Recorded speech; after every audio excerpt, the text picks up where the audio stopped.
오늘은 흔한 무관심이라고 하는 제목으로 함께 은혜 나누길 원합니다. 저와 여러분이 함께 본 오늘 본문의 말씀은 여러분이 너무나 잘 알고 있는 그 이야기죠. 우리가 흔히 부자와 나사로의 이야기로 알고 있는 내용이 나왔어요. 여러분, 부자는 어떤 사람입니까? 정말 호화로운 사람이에요. 좋은 옷을 입고 큰 집에서 날마다 이렇게 잔치를 벌이는 그러한 삶을 살아가는, 그야말로 정말 호화로운 그러한 삶을 살아갑니다. 반면에 나사로라고 하는 거지는요, 어떻습니까? 그 인생이라고 하는 것이 비루하기가 참 말할 수 없습니다. 그 사람의 등장은 이렇게 나오죠. 어디서 왔는지는 모르지만 어쨌든 부자의 대문 앞에 버려진 채로 등장을 해요. 그리고 사람을 보니까 너무 힘들어요.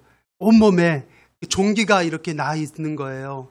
그러니까 그때 당시 이렇게 종기가 옛날 시대에 나 있다라고 하는 것은 거의 불치병으로 생각을 하기도 했고요. 굉장히 하늘의 저주를 받는 그러한 사람으로 생각을 했기 때문에 굉장히 불경하게 그런 눈으로 바라볼 수밖에 없는 그러한 상황이었어요. 거기에다가 스스로의 힘으로 몸을 가눌 수도 없는 그런 상황이었던 것 같습니다.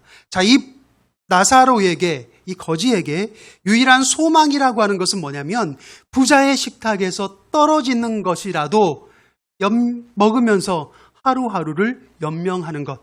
그것이 바로 이 나사로가 할 수 있는 유일한 내 하루의 소망인 거예요. 그런데 그것마저도 오늘 성경에 보니까 여의치 않았던 것 같아요. 마음대로 되지 않습니다. 여러분, 이 이야기의 결국을 여러분 잘 알고 계시죠? 어떻게 됩니까? 네, 거지 나사로도 죽어요. 그리고 부자도 죽습니다. 죽어서 거지는 천사들에게 받들려서 아브라함의 품에 안겨 있고, 부자는 어디로 가죠? 음부에 떨어져서 불구덩이에서 고통받는 그런 모습을 보여줘요. 그러니까 우리식으로 편하게 말하자면 거지는 죽어서 천국에 갔다는 거죠. 그리고 부자는 죽어서 지옥에 갔다는 겁니다. 자, 그럼 여기서 제가 문제를 드리겠습니다. 여러분, 왜 부자는 지금 지옥에 가게 된 거예요? 부자가 왜 지옥에 갔을까요? 우리가 이 질문에 대해서 답을 할 때 한 가지 조심해야 될 부분이 있거든요. 25절을 한번 보십시다. 오늘 본문의 마지막 절이죠. 한번 보여주시겠어요? 네, 25절에 보니까 아브라함이 이르되 너는 살았을 때에 좋은 것을 받았고 나사로는 고난을 받았으니 이것을 기억하라. 이제 그는 여기서 위로를 받고 너는 괴로움을 받느니라. 여러분, 아브라함의 대답인데 이 대답만 보면 지금 어떻게 느껴지세요? 왜 부자가 지옥에 갔다라고 생각이 돼요? 거지는 이 땅에서 비참하게 살아서 천국에 갔고, 부자는 누릴 만큼 이 땅에서 다 누려서 지옥에 갔다. 여러분, 이 말을 그대로만 보면 그렇게 생각이 될 수도 있잖아요. 그죠? 여러분, 정말 그럴까요? 이게 부자가 지옥에 간 이유일까요? 이렇게만 여러분 해석하게 되면요, 이 세상 사람들은, 이 세상에서 잘 사는 사람들은 다 지옥에 가야 돼요. 그렇지 않겠습니까? 우리가 천국에 가려면 가지면 돼요, 안 돼요? 안 돼요. 우리 다 가난하게 살아야 돼요. 되도록이면 좀 차도 없어야 되고요. 집까지 없으면 더 천국에 가기가 좋겠죠? 최저시급으로 받으세요, 여러분. 최저시급. 그것도 모자라. 그래도 내가 천국 가는 게 좀 두렵다 그러면 최저시급도 받지 마세요. 이렇게 되는 거예요. 그래서 여러분, 우리가 본문을 이렇게 해석하면 어떻게 됩니까? 우리 하나님은요, 그야말로 여러분 비상식적인 하나님이 되어버린다는 거예요. 그러니까 25절에 나오는 대로 그대로 부자는 당연히 지옥에 가고 이 세상에서 못 먹고 못 사는 사람들은 위로를 받기 위해서 천국에 간다. 이렇게 해석하면 된다는 거예요? 안 된다는 거예요? 네, 그렇게 해석할 수가 없다는 거예요. 이렇게 해석하면 우리가 이 세상에서 열심히 살아갈 이유가 없어요. 성경에 뭐라고 합니까? 게으른 자여 개미에게서 배우라. 여러분, 이 말씀은 다 쓸모없는 말씀이 되는 거죠. 또 중요한 사실이 있어요. 여러분, 이 이야기를 들을 때 많은 그리스도인들이 오해하는 부분이 있습니다. 저는 제가 교육부서를 담당할 때도 선생님들과 이것 때문에 많이 싸움이라고 얘기하면 좀 뭐하지만 어쨌든 이런 부분 때문에 많은 이야기를 해야 됐었거든요. 여러분, 이 이야기가 실화일까요? 아니면 그냥 이야기, 예화일까요? 여러분, 어떻게 알고 있어요? 많은 그리스도인들이 이 이야기를 실화로 알고 있어요. 그런데 여러분, 이 이야기는요, 제가 정확히 말씀드립니다. 오늘 본문을 16절을 여러분들이 통째로 읽어보시면 확인이 될 수가 있지만 예수님께서 그 당시 돈에, 물질에 눈이 멀어서 사는 대표적인 사람들이 있었어요. 그 사람들이 누구냐면 바리새인들이었어요. 이 바리새인들을 콕 집어서 그들을 꼬집고 그들을 책망하기 위해서 드신 예화예요. 하나의 이야기입니다. 여러분, 예수님의 예화들은요, 한 가지 특징이 있어요. 그게 뭐냐면 예수님은 어떤 예화들을 100% 다 창작해서 말씀하신 적이 없어요. 예수님은요, 오히려 어떤 이야기들을 예화로 드셨냐면 그 시대에 고대 근동 지역에 이미 많은 사람들이 이미 알고 있는 내용, 그 시대에 유용한 내용, 이미 많은 사람들이 알고 있어서 유행하고 있는 이야기들을 당신의 언어로 각색해서 예화로 사용하셨어요. 왜 그러셨을까요? 그렇게 해야 여러분, 이미 알고 있는 내용이기 때문에 예수님이 이야기했을 때 전달이 쉽게 되겠죠. 소위 말해 딜리버리가 쉬운 거예요. 그리고 이미 알고 있는 내용이기 때문에 사람들의 뇌 속에 깊이 박히면 머리에 오래도록 남고 가슴으로 묵상할 수가 있겠죠. 그래서 예수님께서는 100% 창작해서 창작품으로 예화를 드시는 것이 아니라 그 시대에 이미 통용되고 있는 많은 사람들이 알고 있는 이야기들을 예수님의 언어로 조금 각색해서 예화를 드신 것들이 많아요. 여러분이 알고 있는 예화들 대부분이 그렇습니다. 눈 속의 티와 들보의 이야기, 그리고 밭에 감추인 보화의 이야기, 아버지를 떠나 돌아온 탕자의 이야기. 여러분, 이런 이야기들은 이미 고대 근동 지방에 이미 알려져서 그동안 그 시대에 유행해 왔던 이야기들, 혹은 우리나라로 말하자면 전래동화와 같은 그런 이야기들이에요. 근데 여러분, 우리에게도 전래동화라는 게 있잖아요. 호랑이도 등장하고 여러 가지 있죠. 가난한 콩쥐팥쥐 이야기도 있고. 그런데 이런 이야기들 보면 한 가지 중심 주제가 항상 있어요. 특히 우리나라의 전래동화들은 항상 뭐예요? 권선징악이잖아요. 권선징악.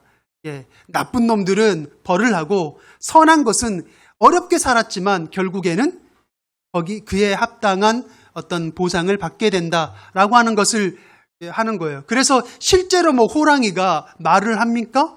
말을 하지 않잖아요. 호랑이가 직접 나타나서 막 나무를 타고 누구를 잡으려고 그런 게 아니라 그거는 어때요? 권선징악을 드러내기 위해서 호랑이가 말을 한다는 것은 문학적인 하나의 장치로 사용되는 거잖아요. 그래서 여러분, 오늘 가난한 사람은 천국에 가고 부자로 떵떵거리며 살았던 이 부자가 지옥에 갔다라고 하는 것도 일종의 문학적인 장치로 여러분들이 그렇게 이해를 하시면 돼요. 자, 그러면 이제 좋습니다. 자, 아까 저희가 처음 드렸던 질문 기억나시죠? 부자의 죄가 도대체 뭐냐는 거예요. 조금 더 우리 깊이 한번 삽을 들어서 한번 파봅시다. 부자의 죄가 뭐예요? 무슨 죄를 지었길래 지옥에 떨어진 거예요? 자,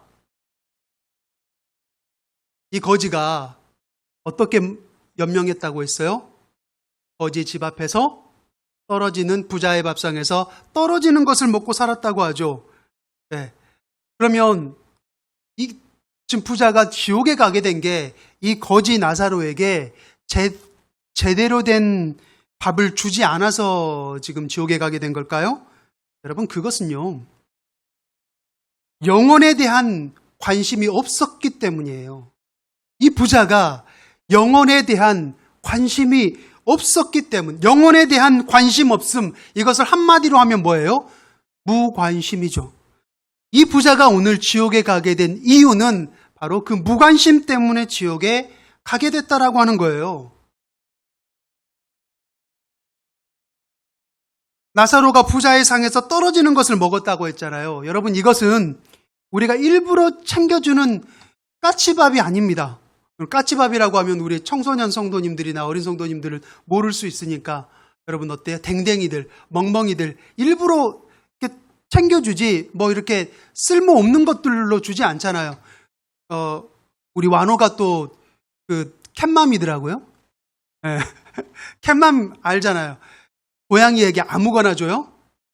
마트 가서 내돈내산 해가지고 단백질 얼마나 들어있는지 또 어떤 맛인지 그거 다 따져봐가지고 비타민까지 들어있는 것까지 고려해서 내 양이를 먹이잖아요. 그죠? 바로 그러한 밥이 아니었다라고 하는 거예요. 본문에 여러분 말하고 있는 부자의 상에서 떨어지는 것은 부스러기를 의미해요. 부스러기. 자, 우리 조선에 그 식사 예절에서 음식을 먹다가 떨어진다라고 하는 걸 우리가 흔히 상상하기가 좀 어려우니까 제가 이렇게 한번 예를 들어 볼게요. 제가 좋아하는 빵 중에 소보로빵이 있어요. 소보로빵을 여러분들도 드셔보셨을 거예요. 소보로빵을 먹으면 이 소보로빵의 그 치명적인 단점이 하나 있어요. 뭐예요? 부스러기가 내가 원하지 않았는데 이놈이 떨어져. 근데 이 떨어지는 덩어리가 작아요, 커요? 하필이면 또 커. 얼마나 안타깝습니까? 그죠? 이 소보로빵을 사 먹는 이유는 뭐예요? 뭐 때문에 사 먹는 거예요? 이 소보로가 맛있어서 지금 사 먹는 건데 하필이면 이 소보로가 떨어지는 거예요. 그런다고 이거 땅에 떨어지는 것을 먹자니 좀 그렇잖아요. 자, 이렇게 부자의 상에서 떨어지는 것은 실수로 떨어지는 것을 말하는 거예요. 자, 그러면 실수로 떨어지면 여러분 이때 당시 예수님이 사역하던 시절 고대 근동 지방에서는 이런 관습이 있었답니다. 자, 부자가 밥을 먹다가 빵에서 부스러기가 떨어지거나 음식에서 떨어져요. 그러면 이것을 그냥 그대로 떨어진 채로 놔두질 않아요. 물론 우리도 그러겠지만 특별히 이 사람들에게는 이게 굉장히 중요한 하나의 종교적인 의식이기도 해요. 왜냐? 율법상 땅에 떨어진 것은 여러분 온전하지 못한 거예요. 이거는 불경한 거예요. 그래서 하인을 시켜서 반드시 떨어진 것을 가져다가 대문 바깥에 버리는 과정을 거칩니다.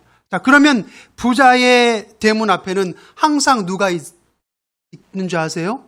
항상 거지들이 있어요. 그 거지들이 기다렸다가 밥상에서 떨어진 것들을 하인이 가지고 오면 밖에 대문 앞에 내던지면 그것을 먹는 거예요. 자, 먹고도 남아. 그러면 그때 누가 먹냐? 먹고도 남으면, 남을런지는 모르지만 먹고도 남으면 그때 개가 와서 그거를 먹는 거예요. 자, 그렇다면 여러분 생각해 보세요. 자, 이 부자가 부자의 밥상에서 떨어진 것을 먹고 살았다라고 했을 때 이 부자가 치근한 마음에 관심이 있어서 내 집 문 앞에 항상 나사로라고 이름하는 그러한 막 이렇게 헌데투성이인 거지가 있구나. 저 사람을 위해서 내가 까치밥처럼 조금 덜어줘야지 이렇게 한 거예요? 아니죠. 이 부자는 지금 전혀 이 나사로에게 관심이 없어요.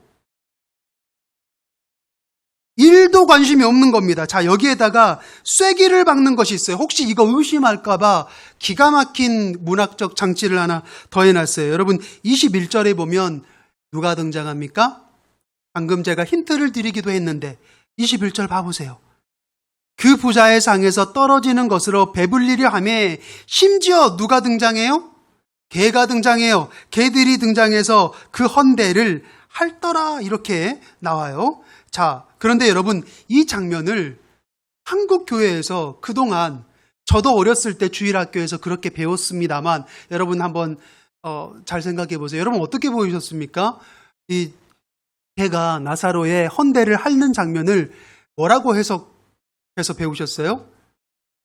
그렇지 않아도 살맛 안 나는 이 정말 뭐 같은 세상, 부자의 밥상에서 떨어지는 거 먹으면서 이렇게 사는 것도 비참한데 하필이면 걔까지 와가지고 못 살게 군다, 굴었다. 여러분 이렇게 배우지 않으셨어요? 저 그렇게 배웠거든요. 그런데 여러분 잘 생각해 보세요. 걔가 괴롭히려면 물어야지 왜 핥습니까?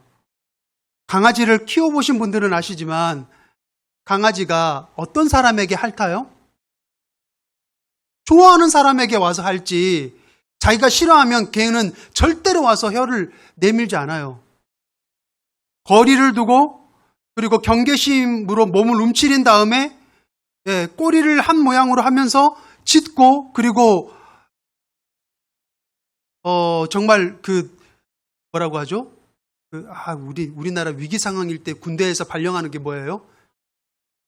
진돗개 발령해가지고 가서 물어버리잖아요.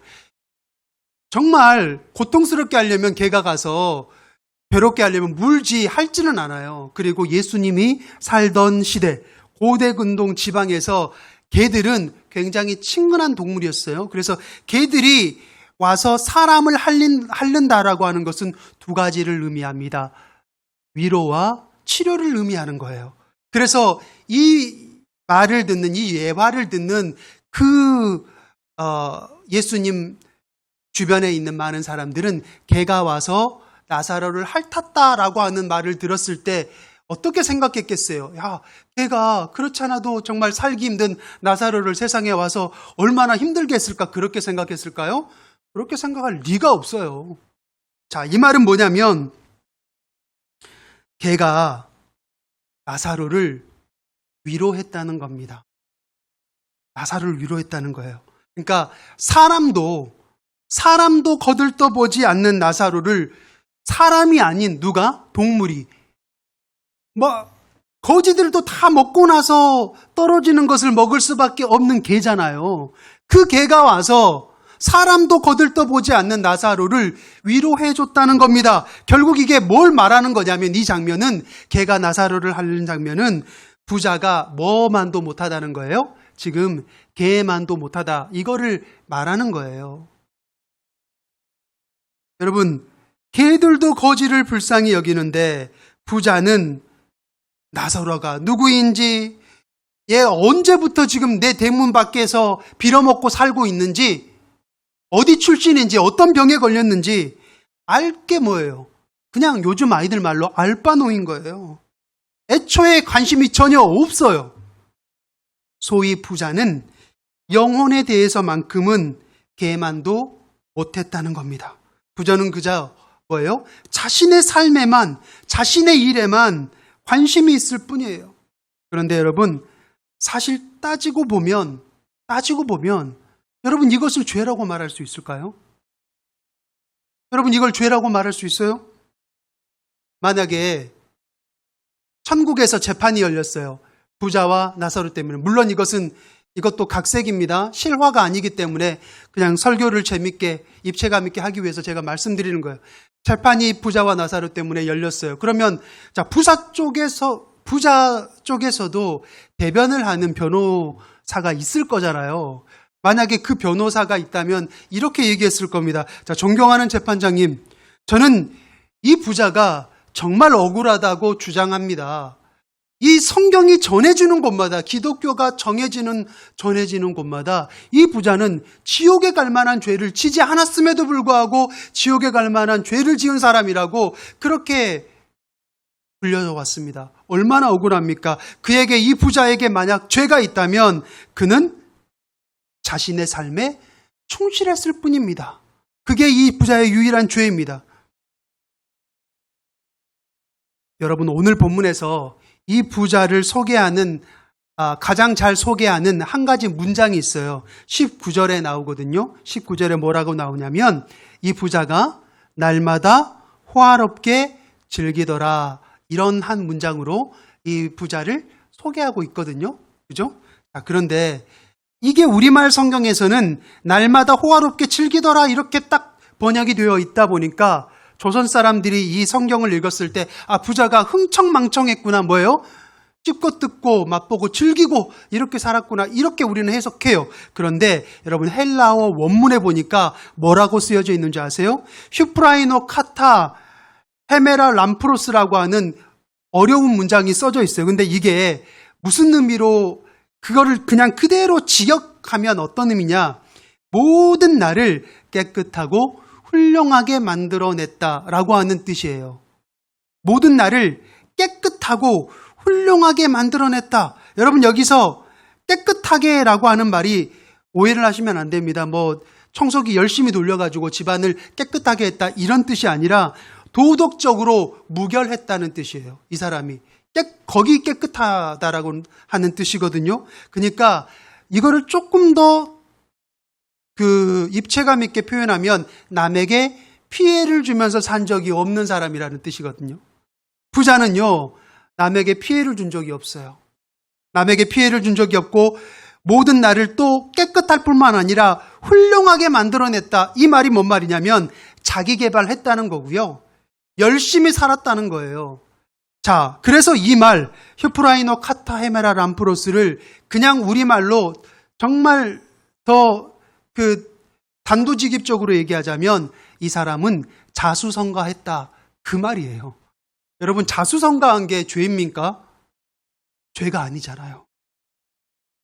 그런데 오늘 부자는 바로 그 죄 때문에 지옥까지 갔어요. 여러분, 이 상황이 지금 이해되십니까? 생각해 보세요. 이 세상에 얼마나 험악한 죄들이 많습니까? 그런데 열심히 살아보겠다고 충실하게 살아온 사람을 지옥에 보냈다니, 이게 여러분 너무한 거 아니냐, 이렇게 생각될 만하잖아요. 그러나 이것은요, 그만큼 하나님께서 절대적으로 여기시는 것은 따로 있다는 거예요. 사람에게 상해를 입히지 않고 다른 사람에게 피해 입히지 않고 내 자기 개발하면서 열심히 사는 것, 이 세상에서 떵떵거리고 사는 것, 이게 중요한 게 아니라 하나님이 중요하게 여기는 것은 뭐다? 영혼에 대한 관심이다. 이거를 절대적으로 중요하게 여긴다라고 하는 것을 이 예화를 통해서 말씀해 주는 겁니다.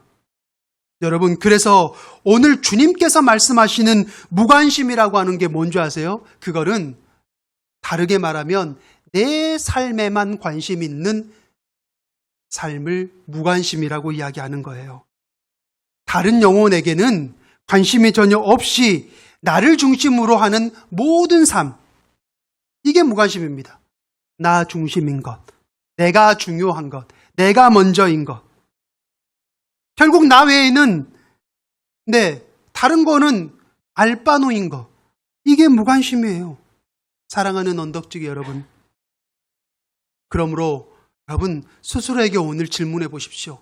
나는 부자입니까? 라고 하는 질문 앞에 여러분이 내가 부자일까 부자가 아닐까, 내 통장의 은행 잔고액수를 보실 것이 아니라 내가 영혼에 대해서 얼마나 관심이 있는 사람인지 없는 사람인지를 봐야 된다. 내가 만약에 최저시급을 받는 비루한 삶을 하루하루 어렵게 살아가고 있을지라도 내가 내 중심적이고 나 외에는 알바노야, 관심 없어, 저 사람들이 뭐 하든지 말든지, 그러면 그 사람은 하나님의 입장에서는 나사로일까요? 부자일까요? 하나님의 입장에서는 부자라는 거예요. 어떤 부자? 지옥에 갈 수밖에 없는 부자라는 겁니다. 우리는요, 지금 무관심이 흔한 시대를 살아가고 있어요. 제가 왜 무관심이 흔한 시대를 살아가고 있다라고 진단했는지 아세요? 우리가 같이 예배를 드리는 공동체이지만 많은 성도들 중에 많은 성도들이 사실 나의 안위를 위해서, 내 성공을 위해서 신앙생활하는 사람들이 많아요. 그러면 내가 여기 와서 믿음으로 구원을 받는다고 하니까 내가 아무리 여기 와서 믿음 외치고 찬양 크게 하고 눈물로 기도하고 여러 가지 방언하고 그런다고 해서 그것을 주님이 큰 믿음으로 보시지 않는다는 거예요. 하나님께서 인정하는 믿음은 반드시 뭐가 동반되어야 하냐면 영혼에 대한 관심이 있느냐로 나와야 된다는 거예요. 여러분, 하나님이 우리를 어떻게 구원하셨습니까? 당신의 하나밖에 없는 아들을 우리에게 보내주셨잖아요. 그 아들은 이 땅에 오셔서 십자가를 지셔서 희생하셨어요. 여러분, 하나님의 아들이잖아요. 하나님의 아들이 십자가를 질 이유가 있어요, 없어요? 사실 없어요. 십자가를 질 이유가 없는데 왜 지셨습니까? 영혼에 대해 관심이 있거든요. 우리가 지옥에 갈 수밖에 없는 것에 대해 예수님은 관심이 있었거든요. 그것 때문에 우리를 구원하기 위해서 아들을 보내셨고 그 아들은 십자가 지기를 부끄러워하지 않으셨어요. 그러면 내가 믿는 이 믿음에는 뭐가 있어야 되느냐? 내가 주님을 믿습니다. 그러니 나는 천국에 가게 해주세요. 라고 주장하는 이 믿음에는 반드시 여러분 십자가 비용이라고 하는 것이 청구돼요. 이 십자가 비용이 뭐냐면 그러면 그래 네가 나를 예수로 믿어? 그러면 네가 관심 있는 내가 십자가를 지면서까지 내가 구원하고자 했던 그 영혼들에 대한 책임이 너에게 있느냐 이거를 묻는 거예요. 그러면 여러분 우리는 지금 어떤 영혼들을 봐야 하냐? 여러분 이걸 마지막으로 우리 한번 점검하고 말씀을 맺겠습니다. 우리말에 이런 말이 있어요. 등잔 밑이 밝아요? 어둡다. 오늘 부자는 등잔 밑이 어두웠어요. 충분히 밝았지만 스스로 어두웠어요.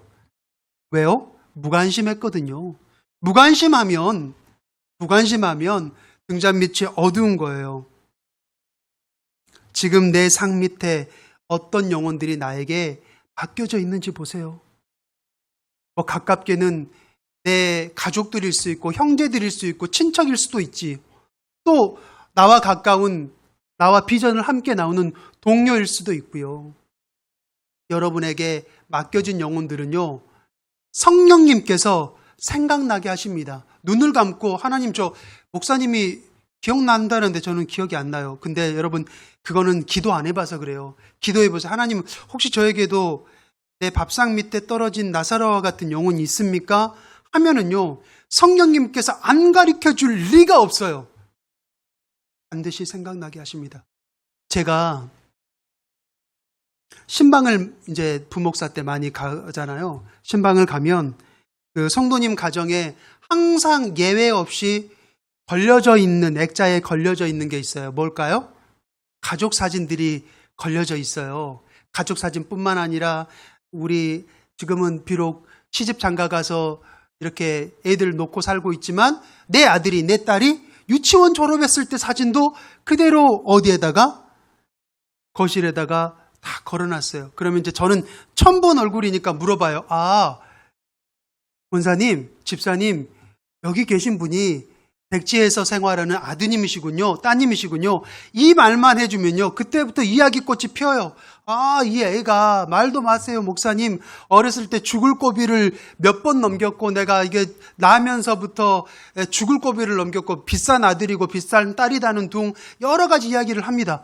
여러분 이해되시죠? 네. 그래서 막 엄청 또 이제 자랑을 해요. 저도 충분히 이해합니다. 왜? 나도 겪어봤으니까. 딸이 있고 하니까. 아이 키우고 있으니까. 그럼 제가 묻죠. 아, 그래요. 너무 자랑스러우시겠어요. 너무 사랑스러우시겠어요. 그래서 지금 객지에서 아드님은, 그 따님은 신앙생활 하고 계시죠? 그러면 이제 그때 입국이 돼요. 입국이 되면서 뭐라고 말씀하시냐면, 그것만 빼면 100점짜리요. 그것만 빼면 100점짜리제. 네. 여러분, 그것만 빼면 100점짜리 아무것도 아닌 거예요. 그게 돼야 되는 겁니다. 세상의 모든 일에는 제가 두 가지로 나눈다고 예전에 말씀드린 적이 있어요. 혹시 기억나십니까? 뭐 여러 가지 일들이 있지만 다 필요 없어요. 딱 두 가지로 나뉘어지거든요. 급한 일과 중요한 일로 나뉘어요. 중요한 일, 급한 일. 그러면 내 아들, 딸이 시집 장가가고 어때요? 좋은 곳에 취직하고 이것은 급한 일일까요? 중요한 일일까요? 이건 급한 일입니다. 급한 일이에요. 그런데 내 자녀를 하나님께 인도해 주는 것은, 인도해서 구원하게 하는 것은 급한 일일까요? 중요한 일일까요? 이거는 중요한 일이에요. 그런데 사람들은 어떤 일부터 먼저 해요? 당장 내 앞에 급한 일부터 먼저 하게 돼 있거든요. 우리 그러잖아요. 사실이잖아요. 근데 중요한 것은 뭐냐면 당연히 급한 일부터 하게 돼 있어요. 저도 그렇고. 그런데 급한 일만 계속 반복하다가 중요한 일을 놓치는 안타까운 일이 우리의 삶 가운데 없어야 된다라고 하는 거예요.